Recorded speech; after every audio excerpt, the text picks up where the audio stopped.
Marcus Whitfield was sitting in his 2003 Honda Civic in the parking lot of Lakeside North High School when he started to cry. It was 4:47 p.m. on a Wednesday in late October, the autumn of his junior year, and the cut list had gone up on the gymnasium door 15 minutes earlier. His name was not on it. The list contained the names of the 14 players who had made varsity. Marcus had walked up to the door with his teammate Anthony, who had also been a junior and who had also been on the JV team the previous year. Anthony's name was on the list. Marcus's was not. Anthony had not known what to say. He had said bro in a small voice and had put his hand on Marcus's shoulder. Marcus had told him it was okay. He had walked out of the gym. He had walked across the parking lot. He had unlocked his car.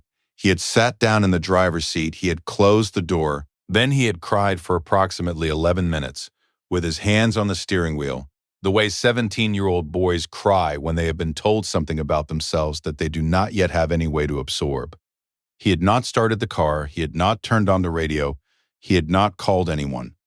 When he had finished crying, he had wiped his face with the sleeve of his sweatshirt, started the engine, and driven home. His mother had been at work. His father had been at work. He had let himself into the kitchen. He had stood at the sink for a long time. He had drunk a glass of water. Then he had gone upstairs to his room and had shut the door and had not come out for the rest of the evening, except briefly to tell his mother, when she had come home and had asked him through the door if he was hungry, that he was not. She had not pressed. She had heard something in his voice she had decided, in the careful judgment of a mother of teenagers, did not yet require a conversation. The conversation came 2 days later. By then, Marcus had told his father. His father had asked him a single question, which was whether he wanted to talk about it now or wait. Marcus had said, his father had said okay. The conversation, when it came, had been brief. His parents had asked what the coach had said. Marcus had told them, "You're too small for the level we're playing at. I'm doing you a favor." That had been the entire feedback. No conversation about footwork. No conversation about his shooting. No conversation about the fact that Marcus had averaged 18 points and 7 assists on JV the previous year as a sophomore, with a 43% three-point percentage that had been the highest in the school's JV program in 9 years. Too small. He was 5'11". Anthony, whose name was on the list, was 5'10". Coach Daryl Burkhart was 54 years old. He had been the head varsity basketball coach at Lakeside North High School for 19 years. He had a career record of 347 wins and 118 losses. He had won the district championship 4 times and the regional championship once. He coached a fast, disciplined program with an emphasis on what he called fundamentals and what his assistant coaches in private sometimes called the same 5 plays we ran in 2009. Coach Burkhart was a stocky white man with thinning brown hair and a habit of jingling the keys in his pocket when he was thinking. He was, by the assessment of most of his colleagues at Lakeside North, a decent person. He coached the church youth league in the summers. He had been married to the same woman for 28 years. He had 2 grown daughters. He had also, over the course of his 19 years at Lakeside North, cut a total of 17 black players from varsity tryouts who had subsequently gone on to successful careers in college basketball, including 3 who had played at the Division I level. He had not noticed the pattern. The pattern would not be visible to him until someone external to the program made it visible, which would happen. In the small, careful way these things sometimes happen. Approximately 3.5 years after the afternoon Marcus Whitfield sat in his Honda Civic in the parking lot, Marcus did not quit basketball. He did not initially have a plan for what to do next. He simply did not stop playing. He kept going to the gym at the YMCA on Saturday mornings, which he had been doing since he was 12, with a group of older men who had been letting him into their pickup game since the previous winter. One of the older men was a 38-year-old former Division II point guard named Reginald Coates, who worked as a phys ed teacher at the elementary school on the east side of town and who had been quietly watching Marcus for 2 years. Reginald had said nothing about Marcus's game for those 2 years, on the theory that unsolicited advice from older men did not generally help younger ones. When Marcus showed up at the Y on the Saturday after the cut, Reginald had watched him play for 40 minutes without comment. Then, in the parking lot afterward, Reginald had asked him whether he had made varsity at Lakeside North. Marcus had said no. Reginald had asked him why not. Marcus had told him. Reginald had not said anything for a long moment. Then he had said, "You want to play in college?" Marcus had said yes. Reginald had said, "Okay, I'm going to make some calls." The calls Reginald made were not to Division I programs. They were to two men he had played with in college, one of whom was now an assistant coach at a junior college in the next state, and the other of whom ran a regional AAU program for kids who had been overlooked by their high school varsity teams. Reginald did not tell Marcus he was making the calls. He simply showed up at the YMCA the following Saturday with a phone number for the AAU program written on the back of a gas station receipt. He gave it to Marcus. He said, "They run a summer circuit. Tryouts in June. Tell them you know me." Marcus called the number. He went to the tryout. He made the team. He spent the summer between his junior and senior years playing in AAU tournaments in 4 states against players who were, on average, considerably better than the varsity team that had cut him. By the end of the summer, he was a starter on the AAU team. He had grown 1.5 inches. He was 6 foot 1/2 inch. He had begun to develop over those 3 months the particular shooting form that would, 4 years later, become the thing 2 NBA scouts privately described as the most repeatable mid-range jumper available in this draft class. He did not try out for varsity his senior year. He had decided on the drive home from the final AAU tournament of the summer that he was not going to give Coach Burkhart the opportunity to cut him a second time. He told his parents.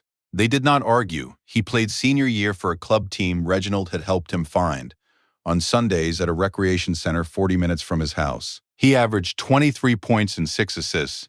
He shot 51% from 3. Nobody who covered Lakeside North High School basketball wrote about him because he did not play for Lakeside North High School. The local sports section ran a long feature in February about the varsity team's playoff run. The feature did not mention Marcus's name because the feature's writer did not know Marcus's name. The varsity team lost in the second round. Marcus's grades were not extraordinary, but they were not bad. He had a 3.4 GPA and a 1280 on the SAT. He applied to 7 colleges. He was admitted to 4. He chose a regional state university that he had selected primarily because the head coach of its basketball program, a 41-year-old former JUCO assistant named Mike Whitlow, had personally driven 6 hours one weekend in March to watch him play in a Sunday league game. Coach Whitlow had not offered him a scholarship at that game. He had instead waited 2 more weeks, watched 2 more games, and then called Marcus at home on a Tuesday evening to ask whether he would be interested in walking on at the university with a verbal commitment that the program would put him on partial scholarship by the end of his freshman year if his play continued at the level Coach Whitlow had seen. Marcus had accepted within 90 seconds. His mother had been at the kitchen table when the call came. She had not cried until after Marcus had hung up. He walked on at the Regional State University the following fall. He played 16 minutes a game as a freshman, averaging 8 points and 3 assists. He was put on partial scholarship at the start of his sophomore year, as promised. He played 31 minutes a game as a sophomore, averaging 14 points and 5 assists, on a team that won 21 games in a conference that had not won 21 games in any of the previous 6 seasons. He was named to the all-conference second team. He played 36 minutes a game as a junior, averaging 19 points and 6 assists, on a team that won 26 games and reached the NCAA tournament for the first time in the program's history. They lost in the second round to a number 2 seed. Marcus had 28 points and 7 assists in the loss. The next morning, 3 NBA scouts called Coach Whitlow. By the end of that week, the number was 22. He declared for the NBA draft at the end of his junior year. He did not hire a high-profile agent. He hired, on Coach Whitlow's recommendation, a careful 61-year-old former player named Donald Pierce, who specialized in mid-round prospects and who had a reputation in the small, careful world of agents who took on overlooked clients for telling his players the truth. Pierce did not promise Marcus anything. He told him that the combine would matter, that the workouts with individual teams would matter more, and that the most important single thing Marcus could do over the next 90 days was to perform consistently in every environment he was placed in, including the ones designed to make him fail. Marcus took the advice. He did the combine. He measured at 6'1" in shoes, with a 6'6" wingspan. He shot 54% from 3 in the combine drills. He scored above the 70th percentile in the agility tests. He scored above the 85th percentile in the lane agility drill, which Donald Pierce later described in a long interview with a regional sports magazine as the test that quietly changed 20 front offices' minds about him in a single afternoon. He worked out for 14 teams over the following 6 weeks. The reports that filtered back to Donald were consistent. The phrase that recurred in the scouts' notes, by the account of one team's director of college scouting, was more game than measurements suggest. He was drafted 28th overall in the first round by a Western Conference team whose general manager had personally watched him in 3 of his junior year games and had decided, over the objection of his head of analytics, that the player they needed to take with their late first-round pick was not the 7'1" Lithuanian center the analytics department had been recommending. The draft was held at a venue in Brooklyn. Marcus's parents were in the audience. His mother wore a dress she had bought for the occasion and had been planning to return if Marcus had not been drafted in the first round. His father wore the same gray suit he had worn to Marcus's high school graduation. Reginald Coates was also in the audience. Marcus had asked him to come. Reginald had brought his wife. He had not, in the 7 years since the conversation in the YMCA parking lot, ever asked Marcus for anything. He had also never missed one of Marcus's college games when he could find a way to watch it. When Marcus's name was called, Reginald had stood up with the rest of them. He had clapped. He had not done any of the things that older men sometimes do at these moments. He had simply stood and clapped and looked, for one long moment, at the boy he had handed a gas station receipt to in a YMCA parking lot a long time ago. The story about Coach Burkhardt did not begin with Marcus. It began with a sports reporter at the regional newspaper covering the area where Lakeside North was located, a woman named Janelle Park, who had been writing high school sports features for 14 years. Janelle had been working on a long-form piece about Marcus's draft selection. Because Marcus had grown up in her coverage area, she had interviewed his college coach. She had interviewed his AAU coach. She had interviewed Reginald. She had interviewed Marcus's parents. She had, in the course of those interviews, asked the obvious question of why Marcus had not played varsity at Lakeside North High School. The answer she received, he was cut his junior year, he didn't try out senior year, had not satisfied her in the way certain answers do not satisfy good reporters. She had asked to see the list of every player Coach Burkhardt had cut from varsity tryouts over the previous decade. The school district initially declined to provide the list, citing student privacy. Janelle had filed a public records request for the cut lists with names redacted, and with each player identified only by anonymized demographic markers. The district had complied after 7 weeks of legal back and forth. The data Janelle received covered 10 years of varsity tryouts at Lakeside North. Over that decade, Coach Burkhardt had cut approximately 140 players. The racial composition of the players he had cut was statistically almost identical to the racial composition of the players who had tried out. So far, no story. But Janelle did not stop there. She compared the heights and listed positions of the players who had been cut against the heights and listed positions of the players who had been kept. She found a pattern. Among players under 6 feet tall, white players had been kept at a rate of 47%. Black players under 6 feet tall had been kept at a rate of 9%. The difference when she ran it past a statistician at the regional university was statistically significant at a confidence level any social scientist would have called definitive. Janelle had not yet contacted Coach Burkhardt. She finished her draft of the Marcus story first, without including the data. She sent it to her editor. Her editor read it. Her editor asked her one question, which was whether she had any reporting on what had happened at Lakeside North that the published draft did not include. Janelle had told her about the data. The editor had looked at the data for 2 full minutes. Then she had said, "Janelle, the Marcus piece runs Sunday. The Burkhardt piece runs Wednesday. Take the next 4 days. Get the rest of it." The Burkhardt piece, when it ran, was 4,300 words long. It included the statistical analysis. It included interviews with 5 of the 17 black players who had been cut from varsity tryouts and who had gone on to play college basketball, including 2 who had played at the Division I level. It included a careful, fair-minded interview with Coach Burkhardt himself, who had spoken to Janelle for 90 minutes the previous Friday, and who had, by his own subsequent account, not understood what the interview was about until approximately the 45-minute mark, when Janelle had begun reading him the names of players he had cut. He had remembered most of the names. He had been quiet for a long time after she had finished. He had said, in the small, honest voice of a man who had not yet had the language to think about what he was being shown, I never thought of it that way. The piece quoted him verbatim. It also quoted the school district superintendent, who had been contacted by Janelle the day before the piece was published, and who had said, in the careful, unhurried voice of a public official who had recently been shown something he could not unsee, that the district would be opening an investigation into the basketball program's cut practices. The piece did not say that Coach Burkhart was a racist. It said that the pattern of his decisions over a decade had produced an outcome that did not pass any reasonable statistical test for unbiased judgment. The piece let the data speak. The data spoke loudly. The investigation took 11 weeks.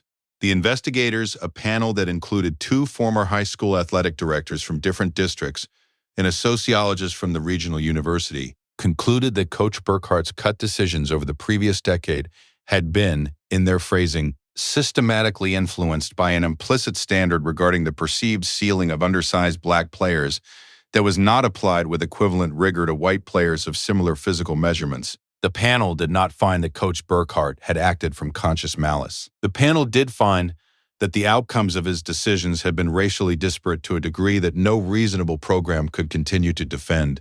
The school district's board voted 6-1 to terminate Coach Burkhart's contract at the end of the school year.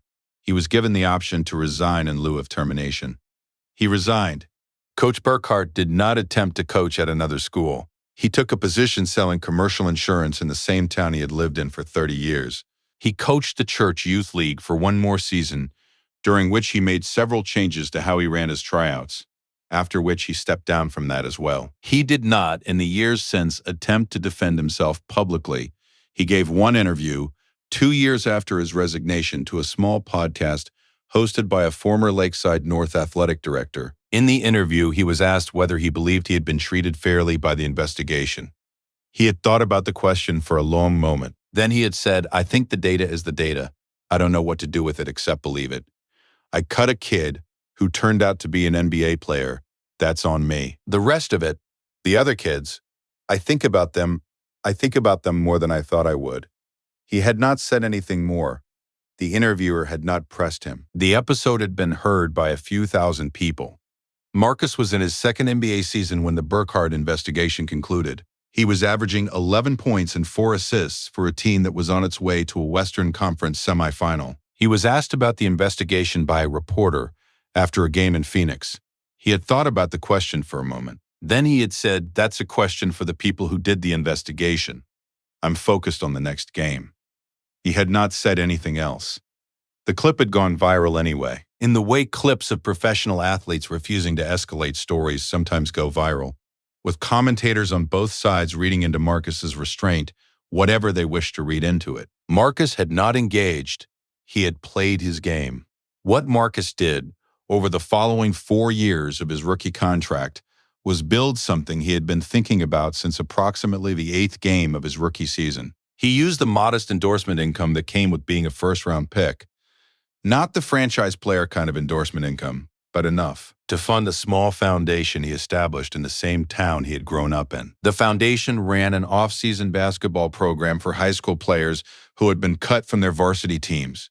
The program was not a showcase. It was not designed to produce NBA players. It was designed, by Marcus's quiet specification, to give kids who had been told they were not good enough a place to keep playing, with adults who took them seriously, on the theory that the value of being taken seriously by an adult who is not your parent is, at 17, almost incalculable. Reginald Coates ran the program. He did so on the same salary he had been making as an elementary school phys ed teacher. He had refused to take a raise. He had told Marcus when Marcus had pushed that he wanted the kids to know he was doing it because he wanted to, not because it was his job. The program ran for the first time in the summer after Marcus's second NBA season. 47 kids attended. 3 of them eventually walked on at small colleges. None of them got drafted into the NBA. One of them, 4 years later, was hired as an assistant coach at a different high school in the same district as Lakeside North, on the strength of a recommendation letter Reginald had written for him. The program continues to run. Marcus visits it once each summer when his schedule allows. He runs the shooting drills himself. He does not give speeches. The kids ask him questions about the league, and he answers them honestly. When asked, as he sometimes is, what advice he has for a kid who has just been cut, he tells them what Reginald told him in a YMCA parking lot a long time ago, which is that he is going to make some calls. He does not present it as inspirational. He presents it as practical. The kids understand the difference.